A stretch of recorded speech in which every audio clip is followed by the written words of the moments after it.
नमस्कार साथियों, मैं सुमेर सिंह स्वागत करता हूं एंथुजियाज्म एजुकेशन के यूट्यूब चैनल पर। जैसा कि आपको पता है, लास्ट अपन ने पढ़ा था यूरोपोइसिस, किस तरीके से यूरिन बनता है। आज का जो अपना टॉपिक रहेगा वो रहेगा रास सिस्टम। आज का जो अपना टॉपिक रहेगा वो रहेगा रास सिस्टम। तो इसका बेसिक अगर मतलब अपन समझे कि क्या होता है रास सिस्टम, तो ये जो सिस्टम जो होता है वो एक्टिव होता है कब? जब हाइपोवॉलीमिया हो या फिर हाइपोटेंशन हो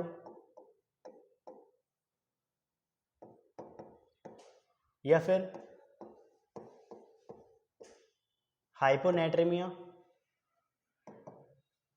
या फिर हाइपोकैलेमिया। ये कुछ कंडीशंस मैंने लिखी है। इसमें रास सिस्टम एक्टिव होता है, मतलब जब बीपी कम होता है, जब बीपी डाउनफॉल होता है, जब बीपी कम होगा तो कब होगा कम? जब हाइपोवॉलीमिया मतलब ब्लड टोटल जो फ्लूइड है, वॉल्यूम है बॉडी का, वो कम हो जाएगा। कैसे? अगर किसी को सीवियर वोमिटिंग हो गई या फिर डायरिया, डिहाइड्रेशन हो गया, उसकी वजह से वॉल्यूम कम हो जाएगा, तो होगा क्या? हाइपोटेंशन, मतलब बीपी डाउनफॉल होगी। हाइपोनेट्रीमिया और हाइपोकैलेमिया, ये कुछ कंडीशंस ऐसी है जिसमें रास सिस्टम एक्टिव होता है। अब रास सिस्टम में होगा क्या? रास सिस्टम की अगर मैं फुल फॉर्म की बात करूं तो कौन कौन सी जो फुल फॉर्म होती है वो होती है rennin,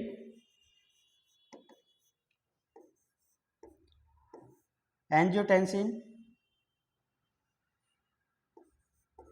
rennin, angiotensin, aldosterone system.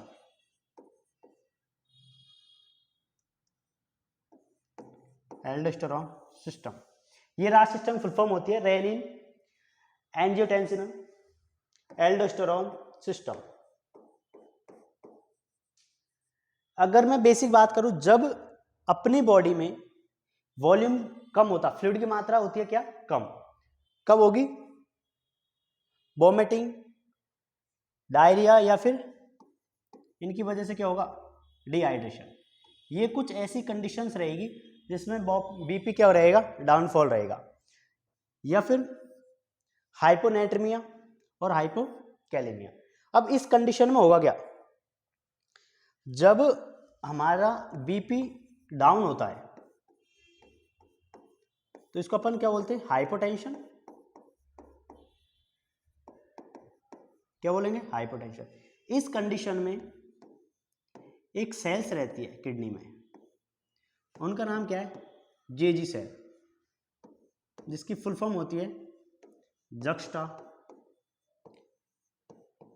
Glomerular cell. अब देखो, जैसे ही बीपी कम होगी तो अपने मेन ऑर्गन जैसे है किडनी, इसमें पाई जाएंगी कौन? जेजी सेल्स। जेजी सेल्स क्या करेगी? रेनिन का सीक्रेशन करेगी। क्या करेंगी? रेनिन का सीक्रेशन करेगी। वहीं अगर मैं बात करूं अपने लीवर, तो लीवर क्या करेगा? यहां पर जैसे ही लीवर में प्रॉपर ब्लड की मात्रा नहीं पहुंच पाएगी, परफ्यूजन नहीं पहुंच पाएगा, तो ब्लड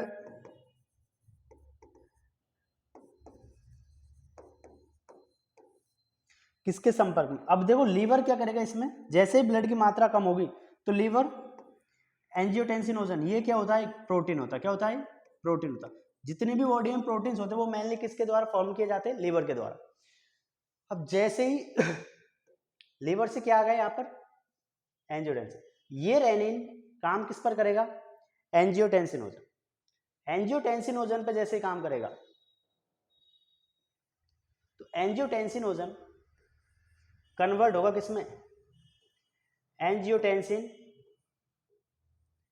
फर्स्ट में। किसमें कन्वर्ट होगा? एंजियोटेंसिन फर्स्ट में। अब देखो, जैसे ही एंजियोटेंसिन फर्स्ट सर्कुलेशन में जाएगा, किसके पास जाएगा? पल्मोनरी, मतलब लंग्स के पास। जैसे पल्मोनरी की कैपिलरीज में ये जाएगा तो वहां पर एक एंजाइम बनता है। अब ये एंजियोटेंसिन जो फर्स्ट है, इसको देखते ही यहां पर लंग्स में एक एंजाइम होता है, कौन सा, एस। कौन सा एंजाइम होता है, एस एंजाइम। ये एंजाइम एंजियोटेंसिन कन्वर्टिंग एंजाइम होता है। ये एंजाइम एंजियोटेंसिन फर्स्ट के साथ जुड़ता है और किस में कन्वर्ट करता है एंजियोटेंसिन फर्स्ट को, एंजियोटेंसिन सेकंड में। अब देखो इसका अपन फ्लो चार्ट बनाते हैं, तो फ्लो चार्ट में हुआ क्या, जेजी सेल्स थी, जेजी सेल्स ने रेनिन सीक्रेट किया। जेजी सेल्स ने क्या किया, रेनिन सीक्रेट किया। रेनिन ने काम किस पर किया, एंजियोटेंसिनोजा। किस पर काम किया, एंजियोटेंसिनोजा। एंजियोटेंसिनोजन कहां से है, ये एक प्रोटीन होती है जो कहां पाई जाती है, लीवर, मतलब बनाते ही लीवर है।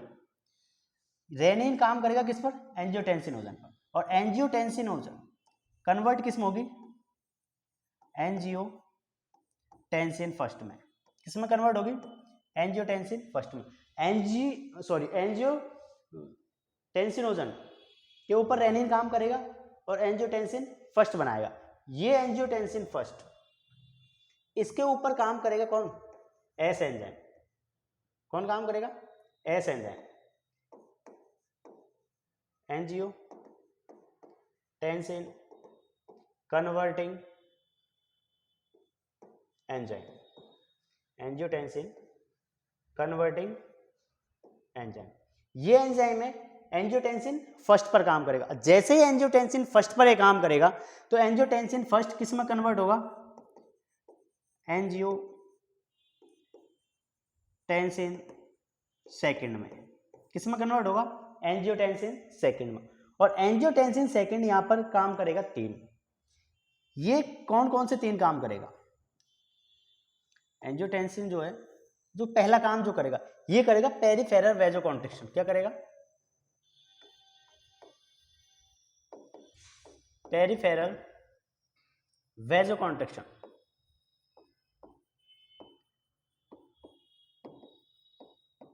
पेरिफेरल वैसोकॉन्ट्रिक्शन।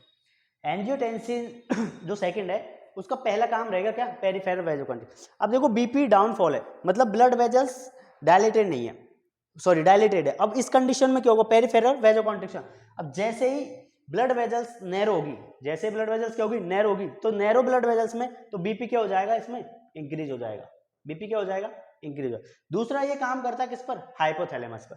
किस पर काम करता है ये, हाइपोथैलेमस, हाइपोथैलेमस।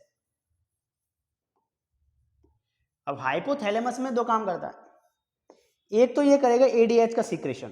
क्या करेगा ये, एडीएच का सीक्रेशन। और एक ये करेगा stimulate thrust centre, stimulate thrust centre. अब एडीएच जो है वो क्या करेगा, किडनी यूरिन बनाती है तो यहां पर सोडियम और वाटर, सोडियम और वाटर का रीऑब्जर्वेशन बढ़ा देगा, increase sodium and water reabsorption. यदि ये रीअब्जॉर्प्शन बढ़ गया, फिर यहां पर जैसे थ्रस्ट सेंटर स्टिमुलेट होगा तो अपनी बॉडी है वो डिमांड करेगी क्या, फ्लूइड इनटेक की। किसकी डिमांड करेगी, फ्लूइड इनटेक की। तो दोनों कंडीशंस में बीपी क्या होगा, इंक्रीज होगा। पेरिफेरल वैसोकॉन्ट्रिक्शन होगा तब भी इंक्रीज होगा। एडीएच काम करेगा प्रिंसिपल सेल्स पे, क्या काम करेगा, सोडियम और वाटर का रीऑब्जर्वेशन बढ़ा देगा। और वहीं हाइपोथैलेमस का थ्रस्ट सेंटर पे एक्टिव करेगा, स्टिमुलेट करेगा, वहां पर फ्लूइड की डिमांड बढ़ेगी तो अपने पानी पीने की इच्छा बढ़ेगी। अब जैसे ही अपन फ्लूइड इनटेक पानी पिएंगे वैसे ही टोटल जो फ्लूइड है बॉडी की उसकी मात्रा बढ़ जाएगी और बीपी बढ़ जाएगा। एक और काम करता है एंजियोटेंसिन जो सेकंड है वो एक काम करता है किस पर, एड्रिनल ग्लैंड पर। किस पर काम करता है, एड्रिनल ग्लैंड। ये जो एड्रिनल ग्लैंड है यहां से एल्डोस्टेरोन, कौन, एल्डोस्टेरोन, ये एल्डोस्टेरोन क्या करेगा, ये भी इनडायरेक्टली सोडियम और वाटर का रीऑब्जर्वेशन बढ़ा देगा। देखो पेरिफेरल वेजो कॉन्ट्रिक्शन हुआ, मतलब ब्लड वेजल्स क्या हो गई, नैरो हो गई, तो बीपी बढ़ गया। यहाँ पर हाइपोथैलेमस में काम करेगा एडीएच। एडीएच एंटीडायरेटिक्स हार्मोन्स होता है, ठीक है। अब एंटीडायरेटिक्स हार्मोन कैसे, सोडियम और वाटर का रीऑब्जर्वेशन बढ़ाएगा, इधर एल्डोस्टेरोन भी सोडियम और वाटर का रीऑब्जर्वेशन बढ़ाएगा। उसके बाद में हाइपोथैलेमस थ्रस्ट सेंटर को स्टिमुलेट करेगा, और थ्रस्ट सेंटर जैसे स्टिमुलेट होगा बॉडी की डिमांड क्या होगी, बढ़ जाएगी। अब देखो मैंने कुछ कंडीशंस बताई थी इसमें, हाइपोवोलेमिया, जैसे ही ब्लड वेजल्स नैरो हुई, कॉन्ट्रिक्शन हुआ, तो क्या बीपी इंक्रीज हुआ और ब्लड फ्लूइड की मात्रा भी, वॉल्यूम की मात्रा बढ़ गई। उसके बाद हाइपोटेंशन रिसॉल्व हो गया। हाइपोनेट्रीमिया, चलो सोडियम की मात्रा, मतलब सोडियम और वाटर का रीऑब्जर्वेशन हुआ, तो हाइपो वाली कंडीशन है, तो ये मैनेज हो गई। उसके बाद में ये वाली कंडीशन हाइपोकैलेमिया, देखो सोडियम और पोटेशियम जो पंप होता है वो एक दूसरे क्या होता है, अपोजिट होता है। जैसे सोडियम अंदर तो पोटेशियम बाहर, तो हाइपर वाली कंडीशन होगी यहाँ पर, सॉरी कौन सी कंडीशन होगी, हाइपर कैलेमिया। और हाइपर कैलेमिया रिसॉल्व हो जाए क्योंकि पोटेशियम बाहर और सोडियम अंदर। इस तरीके से रास सिस्टम बीपी रेगुलेशन में काम करता है। मतलब रास सिस्टम का जो बेसिक जो काम होता है वो होता है मैनेज बीपी करना, बीपी को मैनेज करना, चाहे हाइपोवोलेमिया, हाइपोटेंशन, हाइपोनेट्रीमिया और हाइपोकैलेमिया। इन कंडीशन में हमारी बॉडी में जो किडनी जो है उसकी जेजी सेल्स क्या होती है, स्टिमुलेट होती है, और रेनिन का क्या करती है, सीक्रेशन करती है। रेनिन का सीक्रेशन जैसे ही होगा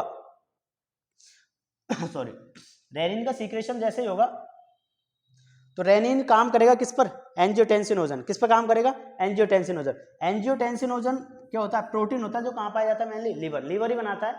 मोस्टली जितने प्रोटीन्स होते हैं बॉडी में उसका फॉर्मेशन कौन करता है, लीवर करता है। उसके बाद में रेनिन एंजियोटेंसिनोजन पर काम करेगा, एंजियोटेंसिन फर्स्ट बनाएगा। अब एंजियोटेंसिन जो फर्स्ट है वो किस पर काम करेगा, एंजियोटेंसिन फर्स्ट जो है वो जैसे ही पल्मोनरी कैपिलरीज में जाएगा तो वहां पर ACE enzyme, angiotensin converting enzyme, ये काम करेगा। और एंजियोटेंसिन फर्स्ट को किस में कन्वर्ट करेगा, एंजियोटेंसिन सेकंड। एंजियोटेंसिन सेकंड के बेसिकली कितने काम, 3 काम। पेरिफेरल वेजो कॉन्ट्रिक्शन करेगा, पेरिफेरल वेजो कॉन्ट्रिक्शन करेगा, जैसे ब्लड वेजल्स नैरो होगी तो बीपी बढ़ जाएगा। दूसरा इसका जो काम रहेगा वो रहेगा हाइपोथैलेमस पे क्या करना हाइपोथैलेमस पे एक्ट करेगा, एडीएच का सीक्रेशन बढ़ाएगा। और हाइपोथैलेमस ब्रेन में पाया जाने वाला थ्रस्ट सेंटर उसको क्या करेगा, स्टिमुलेट करेगा। और जैसे ही थ्रस्ट सेंटर स्टिमुलेट होगा वैसे ही अपनी बॉडी है वो फ्लूइड डिमांड बढ़ा देगी, और जिसके परिणाम स्वरूप अपन क्या फ्लूइड इनटेक बढ़ा देंगे, जिससे बीपी बढ़ जाएगा। एक इसका काम होता है एड्रिनल ग्लैंड पे, एड्रिनल ग्लैंड पे भी सोडियम और वाटर का रीऑब्जर्वेशन क्या कर देता है, बढ़ा देता है।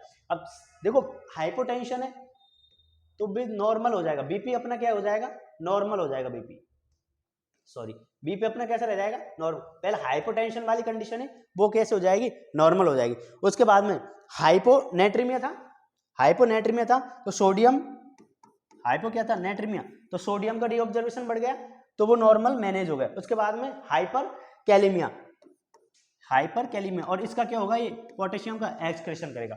इस तरीके से अपना जो रास सिस्टम है वो काम करेगा। अब तो देखो इसमें जो अपन को काम की जो चीज है वो अपने क्या थी, एक तो रेनिन था, क्या था, एक तो रेनिन ने किस पर काम किया था,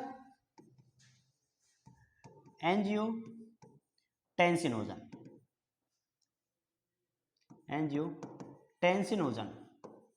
ये कहां पाई जाती है, अपने लिवर।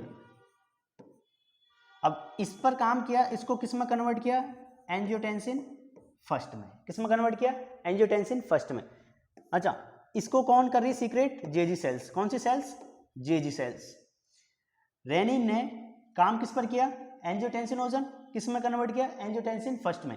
अब एंजियोटेंसिन फर्स्ट पर काम करेगा एस एंजाइम, कौन काम करेगा, ACE enzyme, angiotensin converting enzyme.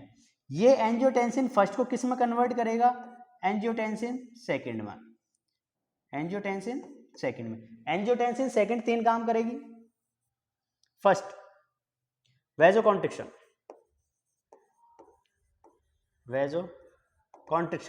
मतलब ब्लड वेजल्स को क्या कर देगी, नैरो कर देगी, तो नैरो करेगी तो बीपी बढ़ जाएगा।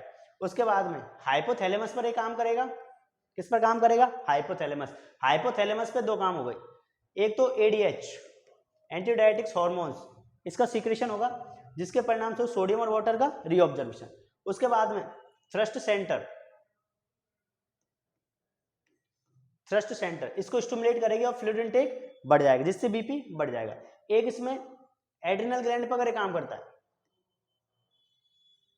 और एल्डोस्टेरोन सीक्रेट करवाएगा, और एल्डोस्टेरोन भी क्या करेगा, इनडायरेक्टली सोडियम और वाटर का रीऑब्जर्वेशन बढ़ा देगा। इस तरीके से रास सिस्टम जो होता है वो किस में काम करता है, बीपी रेगुलेशन में काम करता है। किस में काम करता है, ये बीपी रेगुलेशन में काम करता है।